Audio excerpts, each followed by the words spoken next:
വെള്ളരിക്ക മോര് കറി കേട്ടോ. അത് വേവിക്കാൻ വെച്ചപ്പോൾ പച്ചമുളക് ഒരെണ്ണം, അതുപോലെ തന്നെ ഇച്ചിരി ഉപ്പ്, ഇച്ചിരി മഞ്ഞൾപ്പൊടി, അല്പം മുളക് പൊടിയും കൂടി ഇട്ടാട്ടോ വേവിക്കാൻ വെച്ചേക്കുന്നത്.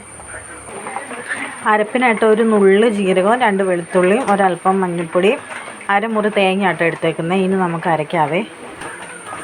ഇതാ അരപ്പ്. അതുപോലെ തന്നെ അത് കടുക് വറുക്കാനുള്ള സാധനങ്ങളൊക്കെയാണ്. ഇഞ്ചി, ഉണക്കമുളക്, ചുവന്നുള്ളി, കറിവേപ്പില കേട്ടോ. തൈര് ഒഴിച്ചിട്ടുണ്ട്. തൈര് ഒഴിച്ച വീഡിയോ എടുക്കാൻ പറ്റിയില്ല. തൈര് ഒഴിച്ചിട്ടുണ്ട്. പിന്നെ അത് കടുക് പൊട്ടിക്കാനായിട്ട് ചുവന്നുള്ളി, ഇഞ്ചി, ഉണക്കമുളക് ഇട്ടിട്ടുണ്ട്. അപ്പോൾ അതൊന്ന് മൂക്കട്ടെ കേട്ടോ. അല്ലേ ഉള്ളി നന്നായി മൂത്തിട്ടുണ്ട്. അത് നമുക്ക് ഇത് മോര് കറിക്കകത്തേക്ക് ഇടാവേ. ലാസ്റ്റ് ഇതാണ് അല്പം ഉലുവ പൊടിച്ചതും അതുപോലെ തന്നെ പച്ച കറിവേപ്പിലയും കൂടി ഇട്ടിട്ടുണ്ട് കേട്ടോ. അതെ കേട്ടോ നമ്മുടെ മോര് കറി. അപ്പോൾ ഇന്നത്തെ വീഡിയോ ഇത്രയേ ഉള്ളൂ. ടാറ്റാ.